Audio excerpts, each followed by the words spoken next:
Hey everyone, it's Mattea of the Sierra Club Grand Canyon chapter, aka the Arizona chapter. I am our Grand Canyon program manager, and I'm based out of the unceded homelands of over 13 tribal nations in Flagstaff, Arizona, and I'm so excited to welcome you to Land Defenders, a podcast dedicated to the voices, stories, and wisdom rooted in the lands of the greater Grand Canyon region. Here, on land sacred to many indigenous peoples, each stone, river, mountain, and canyon wall holds stories of connection, reverence, and defense. In each episode, we challenge the forces threatening this living ecosystem and elevate the stories of those defending its future. From activists and elders to water protectors and land defenders, we're here to share the truth, confront injustice, and explore the deep-rooted connections that tie culture to conservation. Join us as we move beyond the rim and into the heart of the work to protect this region. Up next, you're about to listen to an episode in a mini-series that we developed in partnership with 3 students from NAU, focused on Snowbowl Ski Resort and the agencies that are supposed to hold them accountable. First, off to the students to introduce themselves and their project, and then off to our interview with Shawn Mulford. Note that this is the second episode in a 2-part episode with Shawn. Hello, I'm Emma. I'm Soleil. And I'm Bianca. We are 3 students from Northern Arizona University studying sustainable communities. Environmental justice is at the heart of each of our studies, and we see it as a key aspect of building healthy, sustainable communities. That's why we partnered with the Sierra Club's Grand Canyon chapter to develop a project for our community engagement fieldwork. For this project, we wanted to focus on an issue that is local to Flagstaff, something that is significant that many people might not be fully aware of. We decided a podcast mini-series would be a great way to make this topic accessible to the community, especially since we could hear directly from people who have been deeply involved in this issue for years, if not decades. The focus of our series is the Snowbowl Ski Resort, which is located on what's known in colonial terms as the San Francisco Peaks, just north of Flagstaff. These peaks are sacred to over 13 tribal nations and are a living cultural site. Yet Snowbowl, along with the agencies tasked with regulating it, have failed to maintain a respectful, consensual relationship with the tribal nations and have failed to be a steward of the land, causing detrimental environmental and cultural impacts. We hope this podcast can be a lasting resource for our community to become more informed about Snowbowl Mountain Resort and its impact on these sacred lands. Thank you for listening. So I heard that you recently, or somewhat recently, went to DC to chat with folks out there about this issue out here. Can you tell us about that experience and if anything's happened since then? Well, I think that one of the things that we're looking at is we're looking at the USDA and holding that agency accountable. The head of that agency is Tom Vilsack, and he's the Secretary of Agriculture.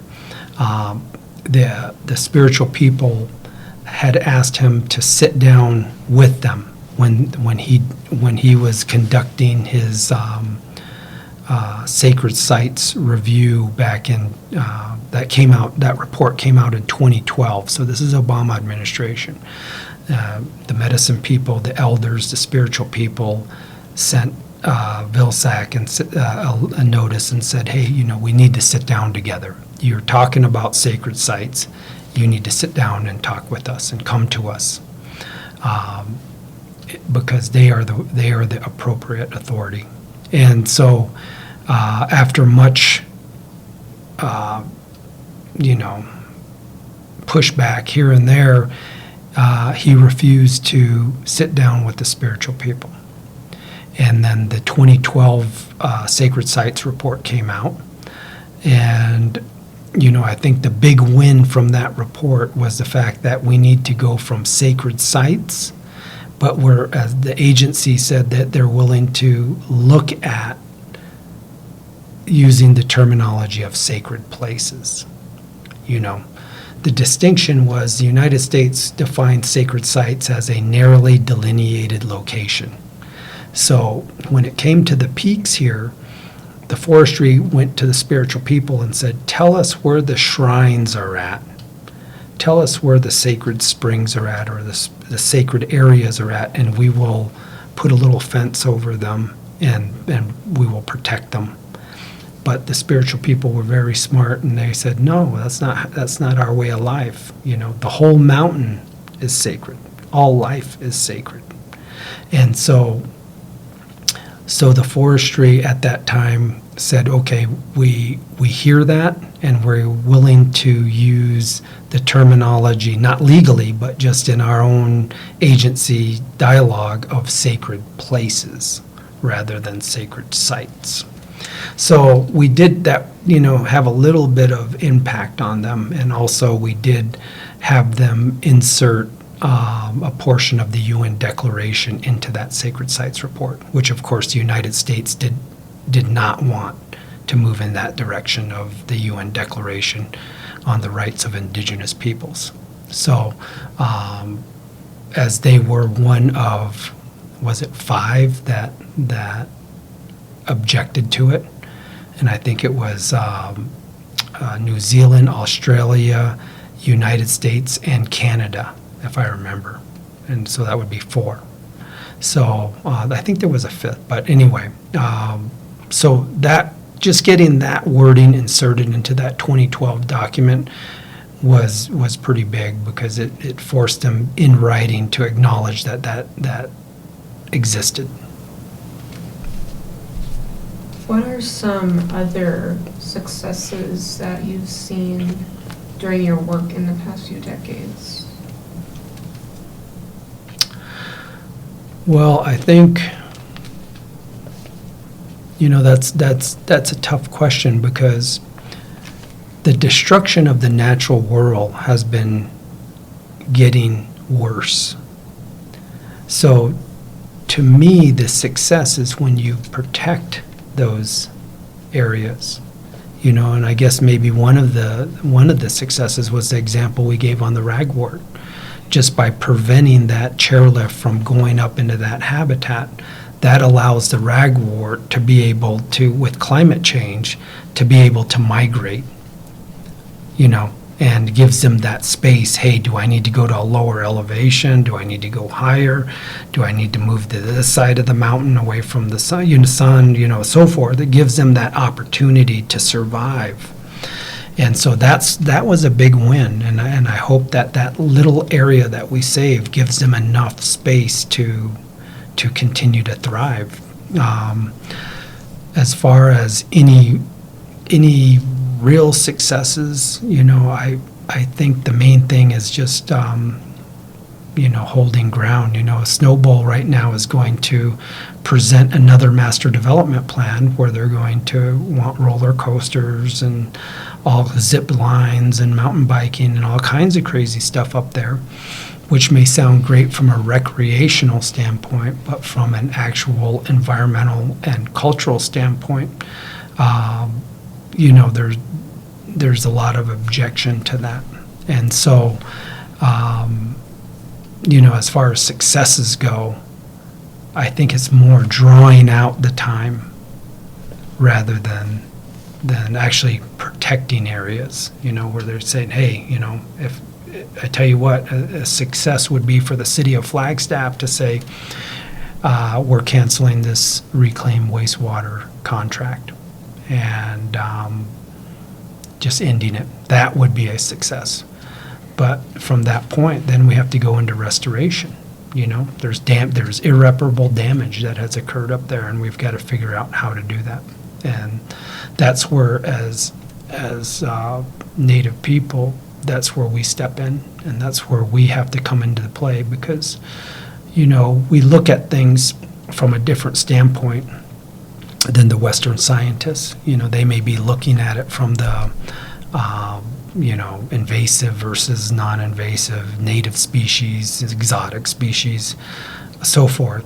But we look at it and we understand that things have to be healed on a spiritual level first before it can go into that type of work.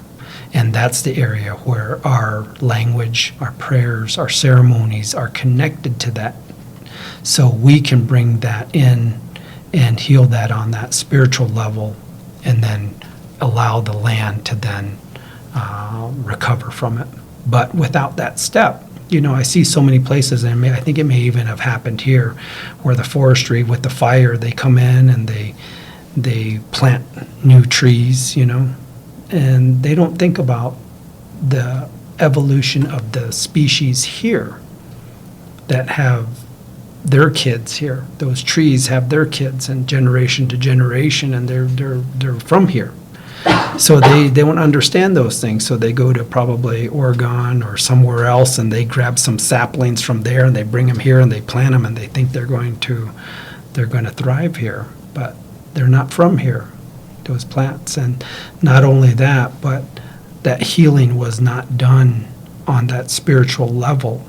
And so I'm sure a lot of those saplings have died, and didn't make it. And we have to, that's where the management of the forestry is, where we say, you all are just mismanaging this place, the mountain, and in our way, the human does not manage the creation. The creator manages the human and the creation. So it's a backwards thinking. They think they're managing something, but it's the creator that manages it. Seems like there's a lot of players here, whether it's the Forest Service, Snowbowl, the City of Flagstaff. Is there one player that is to be held more accountable than others, or are they can all of them make some sort of difference? They're just choosing not to? Well, it's good that you recognize that there are a lot of players, as you're saying, a lot of interests, and they all have to be coordinated in order to get something done. When we begin to look at some of the original documents that the city of Flagstaff was drafting in order to allow snowmaking, I called it legal gymnastics. It was amazing how they would completely just bend the law in so many different ways. And it took me back to a time when I was working with one of the spiritual elders from Florida, and he was to speak at the St. Thomas Law University, and they were doing a symposium, and we were sitting outside. We arrived early, and we were sitting outside, and he said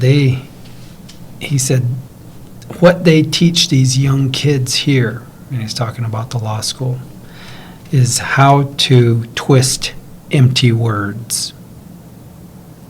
And they sure love to bend their law as much as they can.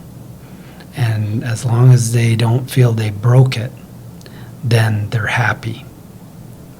And it was interesting because there was a young student who was hard studying in the next picnic table over from us in the little outdoor area. And he popped his head out of his book, and he turned his head, and he looked at us, and he goes, "He's right." And so that's what he said. They just twisting empty words. And so when you have all these players agreeing to twist all these words to fit what they want, if the city of Flagstaff steps away from that, then it crumbles down. If the forestry decides to actually follow their mandate to protect the environment, and to allow testing. Think about it. They're holding back because they don't even want testing to occur up there. No data, no problem. And that's going all the way up to Washington. So that's telling you that's coming from the Secretary of Agriculture's direction. These guys wouldn't have that much cover if it wasn't for Tom Vilsack. So, and the one thing all these entities think is they think that they're fooling people. And they think that they're fooling the good spirit with their twisting of laws. But the Creator and the good spirit, they're just, they're not fooling anybody. And we just have to look around to see the consequences of their twisting these laws. Look at the hurricane that just came through here that gained so much strength so quickly. The people in Florida, are dealing with it with the insurance. They can't even afford the insurance to insure their homes anymore over there. The flooding, all of these things occurring. Even here locally, we had the mountain go on fire. And which is, of course, one of the things that the forestry had done with their staff was they did a study, and that study showed that when you increase nitrogen into a terrestrial ecosystem, that it increases the frequency and intensity of forest fires. Okay? So, and a good example of that was Lahaina, Maui. Remember, all of that invasive plants there that had just created all of that debris, all of a sudden, when that fire came, it took the whole city out with it, right? And a lot of people lost their lives. And the forestry understands that. They know it. But it's a game of, we're upholding our end to allow the ski resort to maintain profit. And they're all agreeing to it, and it's profit driven. It's economically driven. And so, like we say as the native people, is you're not fooling the good spirit. There's immutable laws that we live by. They call them the Creator's natural law. That's the law that the indigenous nations around the world have their way of life connected to. And so what's causing the problems are these man-made laws that are being used to abuse the people of the earth and the earth herself. That's what we're trying to address here, and that's what the bigger problem of what are you dealing with here? Who are we dealing with? What are we dealing with is more like it. And we're dealing with these laws that are man-made, created for their own interests. I do have a question. This probably won't be included, so I guess. You don't want to include it? Well, this is kind of brainstorming. The economic side. You brought up like is profit driven. And I don't expect you to have like a solution, but do you have any ideas? Could not make, I don't want to say make up for Snowbowl. For the profit. For the profit, yeah, because, Flagstaff has a lot to offer. Why should we just limit it to Snowbowl? Yeah. Do you have any? Or how much, how much economic, I know there's the argument that Snowbowl brings in a lot of economic, it brings a lot of money, but is that even true? Like, does it bring in a lot of money? No. I'm sure someone does know, but I'm curious. Any thoughts? Yeah. Possibly. Okay. Sorry. No. You asked about the economy, the economic decision-making that's being made.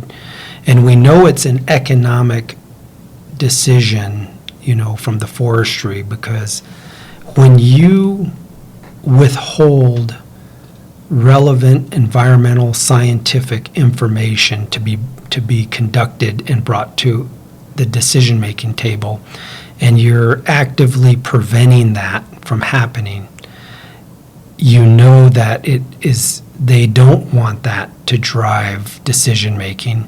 So it has to be economy that's driving the decision, and that's where they want it. They want to say, hey, it's making this many jobs, it's bringing this type of revenue.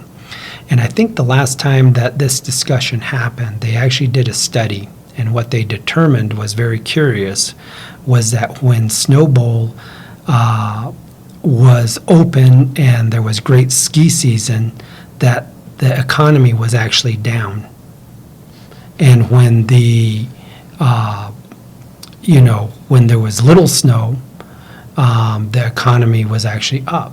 So that kind of went into the face of their argument that the resort, Snowbowl, was actually an economic driver. Now, I don't know if there has been a study since that one, but that tells you right there that there was really no validity to their position. And we also have to just look around. When you go to Colorado and you look at some of these bigger resorts, you look at Vail, you look at Breckenridge, Keystone, when you look at their economic model, they're really getting away from hiring people. When we looked at that, we saw that they are beginning to not even have lift people checking your tickets. Rather, you go through these carousels that sense your ticket, and then they open up and go through.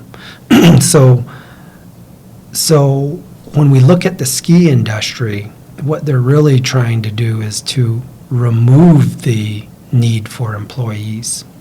You go to some of these lodges and they have almost like Circle K where you just put your thing down and it self-checks out you. They don't even need a person there. So, when we look at these things, we begin to realize we're dealing with an industry that is trying to fine-tune their operation, from people, because people you need to have health care, you have to have employee insurance, you have to have sick days. An employee costs a lot of money, and they're trying to eliminate that liability and that responsibility. So, that goes to, I remember talking with one of the elders one time from Onondaga, and he was saying that he went to the World Economic Forum, and so his job was to talk for the native people there. And, so he's talking to all these CEOs and presidents of companies, and he was telling them, hey, you guys are causing a lot of problem, and you're using what you guys are saying as resources, which we as native people call relatives. You're using it up too much, and you need to slow down. And he said that he gave the image of a horse race. He said, common sense says if you're in a horse race and you finish the finish line, that you begin to pull your horse back. And he said, but you guys aren't doing that. You CEOs are not doing that. There's a brick wall there, and there's going to be consequences for you not slowing down. And he said, well, one of the CEOs raised his hand and said, you have to understand that as CEOs and presidents of our companies here, that we're beholden to the stockholders. We must show a profit. And so the elder said, he said, do you have kids? I said, the CEO said, yeah. I said, do you have grandkids? I said, yes, I have grandsons. And he said, well, the question that I have is, when do you cease being a CEO and start being a grandparent? And he said, it was silence. And so he said, how dare I How dare I bring a moral question into a business environment? How dare I? And I think that's what we're dealing with here, when we talk about these things, is a bigger scale than just what's going on here, is as a species, if we hope to survive into the future and we don't hit that wall, as that elder was talking, what are we going to do? And so I remember one of the other elders saying, you all love money. You got everything you do is money. And he said, what you need to start to do is to learn how to make money saving the earth rather than destroying it, protecting it. So, when we look at economy, that's what we have to do. We have to begin to realize the situation we're in and begin to have these and empower these business leaders to begin to make money, because that's what drives them, but doing something that's good for the people and the people of the earth. And that brings me to my next thought was, we proposed that they have the resort be a non-for-profit at one point. He said, because they were concerned about profit. So we said, well, why don't you turn it into a not-for-profit resort? And, that way you go with the natural seasons. When there's snow, you have it. When you don't, you don't go up there. So that was not the end result that we want as Native people, because to us, what we want is we want that to be a holy ground, holy mountain in its natural state, where all the animals and birds and fish and all those little things, those things that are living up there, that they can survive up there. And that's what we want. But there was a push for that. Say, hey, let's take the profit out of it and let's get this common sense movement back. Because the elders said this place didn't get built and put up here overnight. It's not necessarily going to go away overnight. But we have to slowly turn it around. And that's what we need to do as a people, not only here, but all over the world. How did they respond to that idea? They jacked up the price. That sounds about right.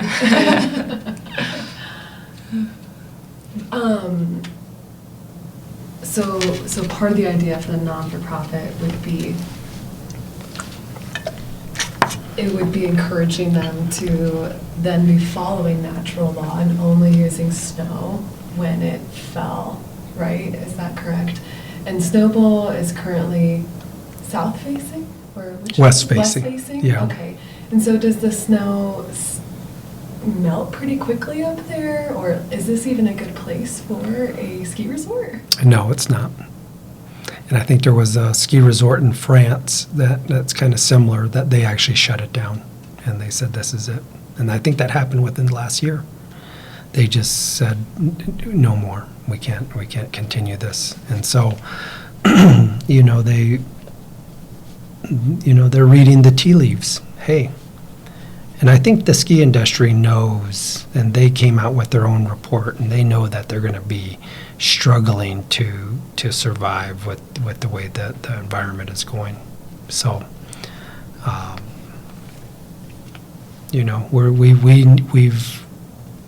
we've caused a lot of problems as humans, and we're paying the price for it.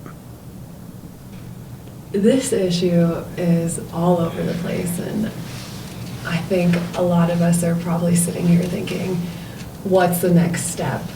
Are there any ideas for solutions in place or in discussion or already in movement? Or are there things that folks can get involved in to make things change? Well, I think, when we talk about solutions, I think from what we talked about earlier, that when the Creator created the human, they said, if you want to know what your creator looks like, you just got to look at your own body. When we're not feeling well, we don't look for solutions. We look for a healing. So I think the solution, I guess, or the direction we need to go is we need to understand that mindset of healing. The mountain is a female mountain, and she eats, she breathes, she's a spiritual being, and is under attack, attack, I guess is the best way to say it. And so how do we help her heal from the damage that's been done? And the first thing you do is you have to stop the attack. You have to stop the bleeding, right? I mean, you can't fix anything until you stop the bleeding. And so I think that we have to look at it that way, just like our own body. We've got to stop the bleeding. Well, what's the bleeding? The introduction of all these pollutants. And so how do we do that? Well, let's determine how far the pollutants have gone. Let's determine what the pollutants are. It's just like a human. You have to do the testing. You got to take their blood and you got to send it to the lab and say, okay, what do these figures look like? Right now, the forestry is preventing any of that testing. They're seeing a sick mountain, but they don't want any testing. It's kind of like, okay, what's going on here? If you look at it as a spiritual being and you're not allowing any testing to be done, that's a problem. The second is that, they're not taking the input and the direction from the caretakers of the land. As indigenous people, we are the authority. We are the caretakers of that land. And we have that responsibility. We have that right. The United States does not. They don't have the language. They don't have the prayers. They don't have the ceremonies. They have no idea what they're doing with this mountain. We are the authority as indigenous people here. We collectively, as all the different nations, are responsible for the well-being of that holy mountain. And we're giving very clear direction to them what to do. So when we talk about next steps, is you need to listen to us and you need to follow our direction. And that goes to an individual standpoint too. I think individually, I just can't see going up there and participating in that, not only environmental destruction, but cultural destruction. It saddens me to think that people go up there mindlessly to go up there and continue that destruction without really understanding the impacts of what's going on. So, and also too, that comes down to our responsibilities as human beings.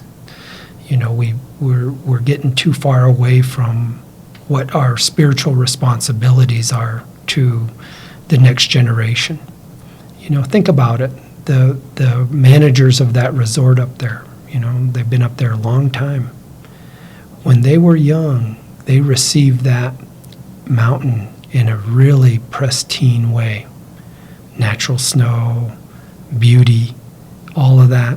And within their lifetime, they are now going to be handing the next generation a mountain that is contaminated, that is degraded, that is not healthy. So, when we get to these points in time as spiritual people, generation to generation, and when you have kids, you'll see this. What beautiful things are we going to hand to our next generation? And what things are we going to leave behind? The spiritual people have to do that at the last, before the great floods. They had to get together, and before they came up into this world, this time, they said, what beautiful things are we going to bring forward, and what things are we going to leave behind? And I think that they did that on a massive scale for humanity, but I think on a smaller scale, we have to do that, each generation, each individual, to carry on the way that we're supposed to. We're losing sacredness in life. The Dalai Lama said, I may be the last Lama. He said, I might be the last. And when he said that, I found it interesting because we also work with a gentleman, a spiritual leader named Chief Orville Looking Horse. He's the 19th generation carrier of his spiritual items, his the white buffalo calf pipe and bundle, and so when he was given the responsibility, his grandmother gave him that responsibility. She told him, you may be the last if the people don't straighten up. And so I think we're getting to this point where people don't understand that our holy people have to be cultivated. If there's no holy places left, we can no longer have holy people. And that's where the prophecies begin to say we will descend into chaos. So if there is nothing sacred left, then we will go into chaos. We'll lose our way, we'll lose our responsibilities. So we have to begin to, the young people here, in this area, they have to begin to uphold their responsibilities, to maintain sacredness within themselves and how they're handling the next generation, all these things. So what we're saying is as Native people is that that's a holy area, and it needs to stay that way, and it needs to return that way. And what the medicine people say, ritual purity. We need to maintain and uphold the ritual purity of this mountain. And so it's a very powerful mountain that affects all creation. And I don't know how to explain that to someone, except for maybe to say, you see your phone there? Move it about an inch to the left. There we go. How, for the listeners out there, is, we're sitting at a table, and I have no way to move her phone, but I moved it. How?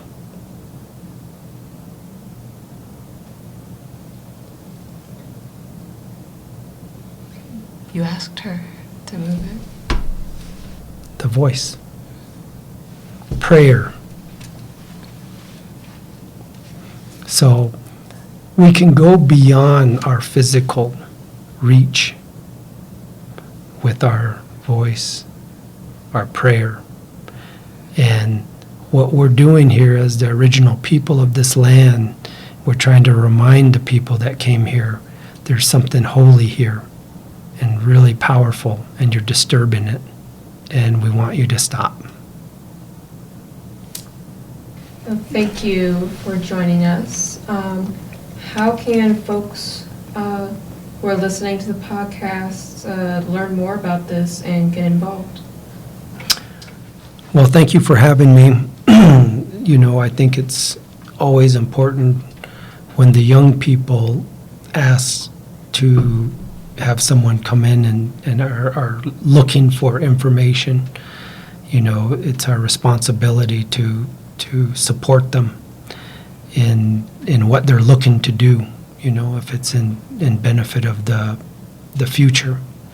And so thank you for having me here and also asking the questions, because These are really difficult and complex questions, and there's no easy answers. It's very complex. It is complex, but it's not. The complexity comes in when we get ourselves involved in the process with the laws and the contracts and the money and this and that and lawsuits, and that's where the complexity comes in. But it's very simple to us. You just stick with the natural way, and that's how you will survive and thrive and be healthy and happy. And so as far as additional content, the Heal the Peaks website, healthepeaks.com, is a really good resource to kind of understand the Western scientific information available. There's what the federal agencies call traditional ecological knowledge. We don't call it that. We just call it our way of life, our ways of life as Native people. And that information is found within the spiritual people and within the communities around. But from a Western scientific perspective, I think it's good to go to that website and kind of learn a little bit more, because you have all these agencies that have responsibilities that aren't fulfilling them. And also, there's some good scientists and good information there to show exactly what's going on up on the mountain. And, if there's any other questions, you can, go to the Instagram from the Sierra Club, and, there's multiple ways that you can educate and become aware of the situation. Great, yes. And I heard that you also had a petition out. Can folks find that on the website? And just a quick clarifier, it is a Heal the Peaks petition and not a personal petition being put out by Shawn as well. On the Heal the Peaks website, there is a petition that goes to the 3 required signatories to this MOA that expresses the dissatisfaction, the outrage, I guess, that scientific data is being withheld, scientific monitoring and data is being withheld from this MOA. And I think that was a big loss for the general public to have their agency, the forestry, represent them in this MOA and walk away with no provisions that actually protect this holy mountain, what is also being called as a traditional cultural property, which as Native people we don't subscribe to that, but it is a holy place. And that petition basically expresses that there should be, the required signatories should withdraw their signature from there until a responsible monitoring program is instituted. All right. Well, great. Thank you so much again for joining us here today. That is time for us here. You can follow at Protect Grand Canyon on Instagram, and I'll also be posting updates on this issue throughout there, and you can DM me and I can send you to the right folks if you have any other questions. Thanks for joining us today and listening to our chat with Shawn. We hope today's episode helped to provide a bit more complete picture of the impacts from Snowbowl Ski Resort and how they've been allowed to happen. To learn more and stay connected, follow us on social media at Protect Grand Canyon, listed in the show notes, and follow us wherever you listen to podcasts. And consider sharing these episodes with others. Every episode and story shared is just another step towards protecting these sacred places for generations to come.